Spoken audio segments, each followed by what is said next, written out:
أصبح للمدينة برنامج ديربورن شو، أسبوعياً ساعة مباشرة من وسط المدينة، يتضمن العديد من الفقرات والمسابقات بالإضافة إلى المواضيع. West Dearborn, or are we talking West and East downtown. West and East downtown? Okay. Yeah. Hello everyone, this is Hassan Ahmed and I have the pleasure of being your host today. Welcome to the Dearborn Show, brought to you by Galata Suites, West Dearborn. We're bringing you a weekly dose of engaging conversation and insightful discussions as we host a diverse range of guests exploring social and lifestyle topics that matter most to our community. Today's episode is sponsored by Big Mo's Kitchen. You can visit Big Mo's Kitchen in their 8 locations throughout Metro Detroit and right here in West Dearborn.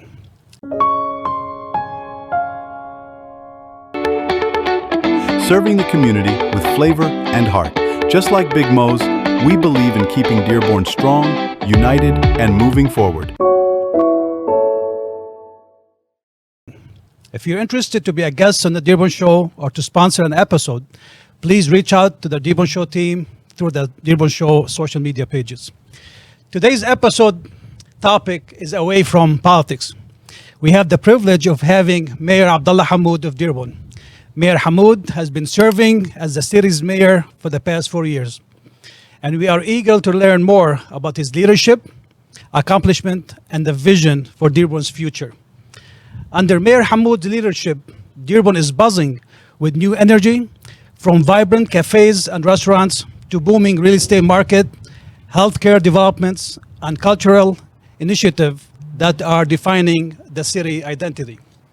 Thank you for joining us, Mayor Hammoud, or as you like to be called, Haj Abu Mariam. Thank you so much. And let me just say, there's nothing more Dearborn than the fact that the Dearborn Show is hosted by a Dearborn Heights City Council person. Exactly.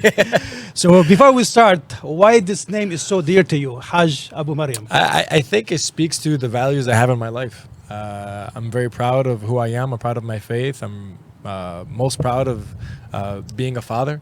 And everybody knows that the father of 2 beautiful girls, alhamdulillah, married to, my wife, Fatma. Alhamdulillah, God bless. And that's my first and foremost, the most important priority. If I can't do that right at home, everything else falls to the wayside. God bless you, Mayor. So Haj Abu Mariam, who is Abdullah Hammoud? Could you tell us more about your background and what motivated you to run and to serve as the mayor of Dearborn? Haj Abu Mariam is the son of Haj Hussein and Haj Ghada, second oldest of 5 children, the husband to Fatima, the father to Maryam and Khadija. My wife gets upset. I have shirts that say Abu Mariam. When we had Khadija, she said I have to change the shirt and now say Abu Mariam and Khadija. So I don't know how long those names are going to get. Grew up in a very working poor family here in the heart of Dearborn in the East End. Lived in 12 different homes by the age of 14. Alhamdulillah, we were fairly well educated. We're successful in that effort. Have a master in public health, master in business, University of Michigan. So I owe them a whole lot of student loan money. And ultimately, what led me to public service was the want to give back to a community that offered my family so much, and to have a meaningful life. And that, to me, public service provides a meaningful life, one where you give, ensuring that the least of you are lifted, because if you ensure that the least of you are lifted, the whole community gets lifted. And with the way that Allah subhanahu wa ta'ala kind of laid out the pathway for running for public office, it worked out. It was never the intention. Do you feel there's a difference between public office when you were serving in Lansing and now as serving as a mayor of Dearborn? Absolutely. I think the further you get from the community that you serve, the less they fully understand what your day-to-day is like. But now as mayor, anything and everything that happens in the city, you're just about getting pinged. And you know what? I've had the same phone number since I was 19. Oh, wow. And so there are not too many people that do not have my phone number. You sound almost in sales. Yeah. So for better or for worse. And so, everything from missed garbage pickup, water main breaks, issues of public safety, police and fire, economic development, new businesses opening up, anything that's happening across the city, you kind of touch on and have something to deal with. In Lansing, you're appropriators. You're essentially the council, and like the fashion that you're acting. Correct. You approve a budget. You don't execute any programming. You don't oversee any development. You're not on. You're not there to take anything from A through Z, and you can kind of cast blame elsewhere. You know, I was a Democrat in the minority. What power do you really have? You don't have a gavel in your hand. You can try to work in a bipartisan fashion. We were effective in that way. But you feel now you're like implementing more stuff. You're the CEO of the city. the city, correct? And it's a strong mayor system. And so you're the active CEO in this system. You have partners still with your council members, your county, state, and federal legislators. And you do your best to try to deliver. And you have an agenda. And just like any entity, you have to deliver on that agenda to improve the quality of life for 110,000 people who are dependent on it. And so it's drastically different, far more enjoyable. It requires a lot more hands-on, but it's a 7-day-a-week, 24-hour job. Since you mentioned that I'm a councilman with the city of Dearborn Heights, how's your working relationship with surrounding cities, especially the great city of Dearborn Heights? Yeah, I mean, we flourish because of it. Okay. Obviously, a lot of the businesses opening up in Dearborn Heights started in Dearborn. Remember that. Started in Dearborn. But we also have... Well, I think Big Mo's Kitchen started in Garden City, I believe. Maybe. Yeah, he's Garden City. He's Garden City. And shout out to Big Mo's. Yeah, Phenomenal definitely. people. But even like the city of Detroit, people don't know. City of Dearborn has the longest shared border with the city of Detroit, more than any other city. Even cities who are wholly in the city of Detroit. There wasn't a border that was previously celebrated. We tried to change that because we understand a lot of our residents also have businesses in Detroit. When Detroit prospers and flourishes, so does Dearborn. It trickles over. Do you know how many times we're seeing now that when folks are going down for a game in the city of Detroit, they're stopping by the city of Dearborn for food, for outing, for a gathering prior to or afterwards. That's beneficial to us. It's And so- almost Dearborn now known as the Mecca of food now. I mean, we are the cultural cuisine and a coffee capital. We can get into that later. But we have strong relationships with neighboring cities.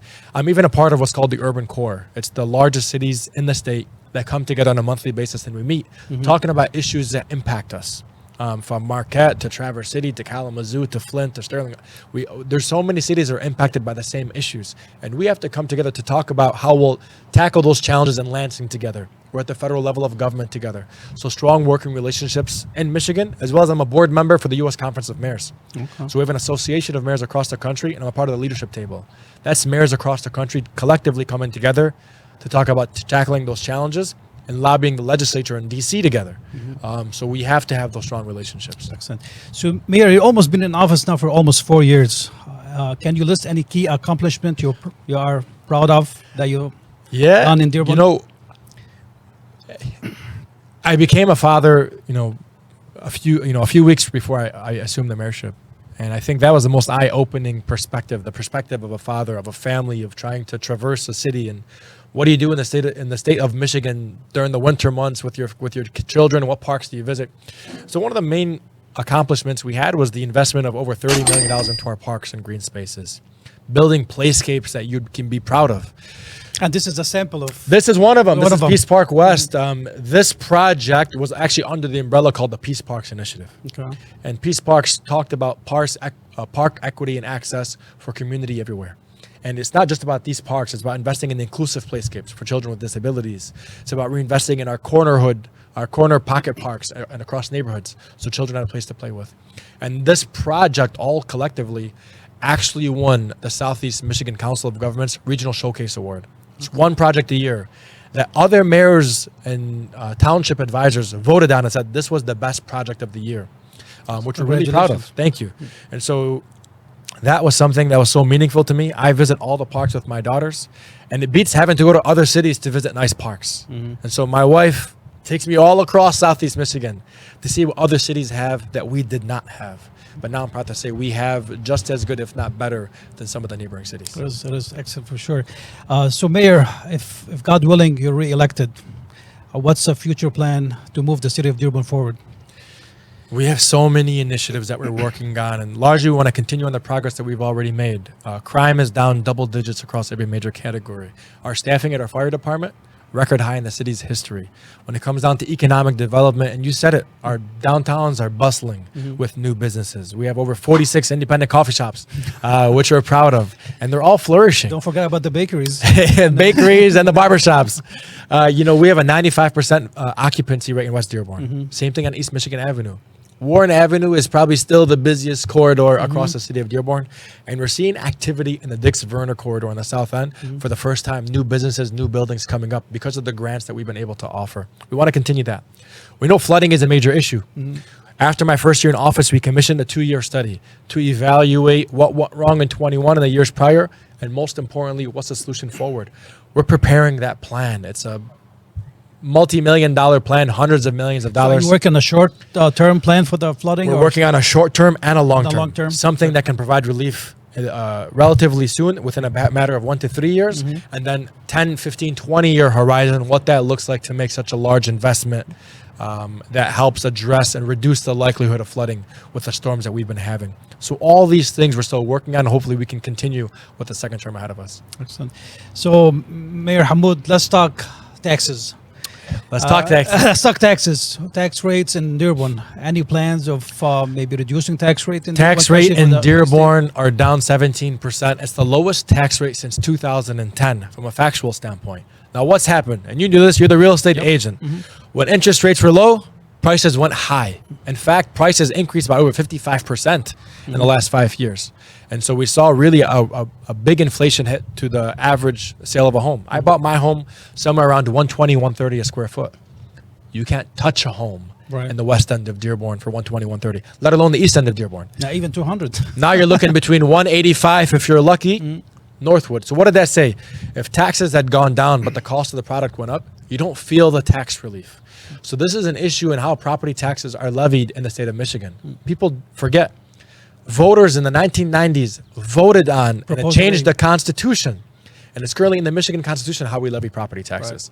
So what did we do on our property tax bills? In the top left corner, we now tell you where your dollars are going.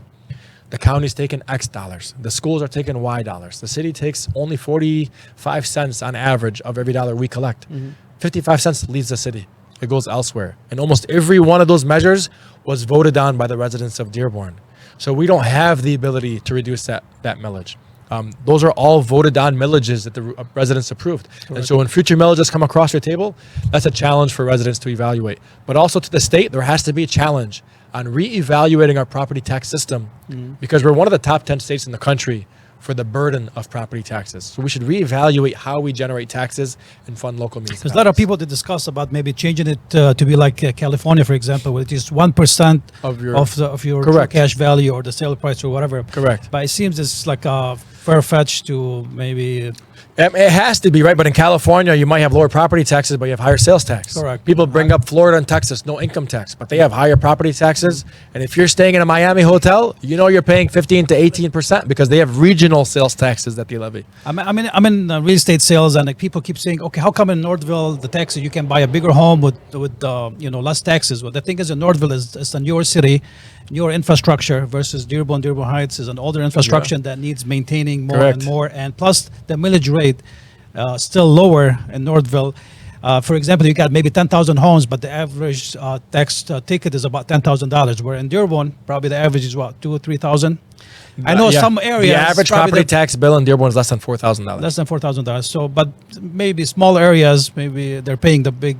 Of course. Ticket, but Listen, newer homeowners, people who are building, they're really feeling it. And so that means a lot of younger families are feeling it. When you compare ourselves to Northville, what's the population of Northville? 10,000? maybe, yeah. I don't want to get this wrong. I know Plymouth is like 10,000. Let's just use Plymouth since I know that. The city of Dearborn is a population of 110,000. We have 50 parks. We have 5 community pools. We have a forward performing arts center. Our police department and our fire department are about 78% of our budget. That's where the property taxes are going. We shovel all of our side streets. We salt, we plow. We're responsible for maintaining our roads. Some of these townships, if you pick up the compare leaves yourself too. to Plymouth Township, if you compare yourself to Northville Township, they don't do any of that. They default to the county. Even sometimes on police matters, they default to the county and not always handles within the city. So you have to evaluate on an apples to apples basis, which doesn't always occur. And it's funny, I met with the mayor of Plymouth and he told me, our residents say, why can't we pay Dearborn taxes? And I thought that was as a joke, but he said, no, it's actually the truth. So, Mayor, let's talk. Northville population is 6,000 people. 6,000 people. To put that in perspective, Is that the 6,000. township of the city? Because I know there's two North. That's the city. The city. The city is I think 6,000. the township is bigger. The township, Which we're is- going to find out. The township is 31,000. 31,000. So, smaller city, definitely. You have 65,000 people in the East End. You have 10,000 people in the 48,120 zip code. Dearborn Heights is about 67, so it's almost Correct. as big as West Dearborn is 35% of the community. And so, I mean, West Dearborn is the size of Northville alone. Wow, it's amazing. Mayor, let's talk about business districts. Tell us more about the business district. I know we're sitting on one right now. That's Yeah. the West Business District, and we have the East Business Correct. District. Any more? Yeah, we have 4 business corridors Four, in Dearborn. okay. And so you have Michigan Avenue West downtown, which is between Monroe and Military. You have East Michigan Avenue, which is between Schaefer and Schlaff. You have Warren Avenue, which is the full stretch of Warren Avenue in the city of Dearborn, so essentially Wyoming to Greenfield. You have Dix Verno corridor. Each one of them is flourishing in its own way. The West downtown, we know we hear about it, we laugh about it. We're the cuisine capital with food and coffee, and it's bustling. You come down here on a Thursday, Friday, Saturday, Sunday night. You can't even find a parking spot. You can't find a parking spot. Well, you can park in these parking decks, but people don't want to walk a block. Right. So we got to convince them that walking is good for you. Maybe we should have a shuttle service, probably. If we get into, I mean, you walk in Ann Arbor, you walk in Royal Oak, you walk in Birmingham, Right. you walk in Plymouth. But sometimes when they get to Dearborn, they say, I don't want to walk. We got to work on that. But we have new businesses going in behind us because of the Peace Park. You have a new high-end steakhouse coming in to my left. You have a pizza shop, Paisanos, coming in to the right. That's what it used to be the Mongolian barbecue, correct? By No, Mongolian is down. Mongolian is going to be a new high-end seafood restaurant okay. run by Casey. Hammoud, the same owner as Mid-29, which we're excited for. The bank that was purchased across from Jabal is Right. currently under construction. You're going to see new businesses come in there yet. Can't speak about that exactly yet. But it's flourishing, and we can't keep up, and we love it. This park that we're currently in is being programmed. We have vendors that are coming in for our summer markets. We have food trucks that are popping up. In September, we have the Dearborn Orchestra under 5,000 candles holding a free concert. And the following week, the National Arab American Orchestra doing the same thing, 5,000 candles, free concert for the public. So we're programming this space and is bringing in a lot more vendors, a lot more pop-ups, which we're excited for. And so we love seeing it. any plans of having the Arabic festival to come The back? Arabic Festival was canceled I know years 15 years ago, maybe. It used to be hosted by the Arab American Chamber of Commerce, not by the city of Dearborn. back. Okay. And so I think right now Warren Avenue is about to undergo a $30 million transformation. We secured a large grant from the federal government. That construction should commence end of 2026, early 2027, probably a 2-year project. I think when it finishes, I think conversations should resume about what it looks like to bring back a form of that festival back to Warren Avenue. But you're talking about 2029, hopefully, once the construction is So done. that project gonna start in 2027, you're saying? End of 26, early 27, that project should start, but it's 2-mile stretch. Everything from underground piping all the way to the sidewalks will be changed. And so it's a large project. It'll take 2 years to complete. Okay. Mayor Hammoud, can we discuss any challenges that comes to your mind that you've been through this past 4 years? And how were you able to Yeah. go through them? You know, one of the challenges in Dearborn is tribalism. It's the truth. It's less. It's, you know, you have some of the east versus west versus south, and there's merit to that. For the longest time, the south and east end did not get their fair share of investment. We rectified that. Whenever you heard of a park coming up in the west, you heard one coming up in the east, one coming up in the south end. We made up for a lack of investment after a long time. The south end got a first splash pad ever. Lapeer Park Pool under construction, new playground at Lapeer, new soccer. Peace Park. There's a Peace Park opening up in the south end this fall. That'll have 2 pickleball courts. The only soccer turf in the city will be there for the fresh basketball court and a garden. wow. And so there's merit to that. But there's also tribalism in some of our community. It rears its face over what village you're from, nationalism, things. So can like you that. say were you able to overcome those challenges? Or? It's an active work in progress, Okay. and it's the community that has to tackle it. And we tackle it by always putting the best ideas forward, by not allowing that to infect our children, so that when they go to school, they're asking each other questions that have no merit. Building relationships based on what village you're from. We don't need that. This is one Dearborn, one community, one people that need to come together and kind of overcome some of these challenges. And it's coming with some of our political maturity. And it's okay. It's expected. Every other community has faced it, and we're expected to face it as well. And it also comes, we tackle it by having an administration that looks like Dearborn. I'm proud of the fact that my administration looks like the city of Dearborn. We hire the most qualified and the best, and they happen to look like Dearborn because we cast a wide net on recruiting. That was something that I was proud of. My transition team looked like the city of Dearborn, and that helped ensure that we have an admin that looks like the city of Dearborn. So we have to keep on that. So how many employees does the city of Dearborn employ right now? At its peak, it's like 1,200 employees Wow. between full-time, part-time equivalent, seasonal, things of that nature. It's a fairly large city, 25 square miles roughly, give or take. And so Mayor Hammoud, is there anything else you would like to share with the residents of Dearborn? In order for a city to flourish, it requires the active participation of residents, and that takes many forms. If you want to be a part of a commission, you can go online, find a commission that you're of interest to, send us an email. We interview for all of them and would like to place you on a commission if you're interested.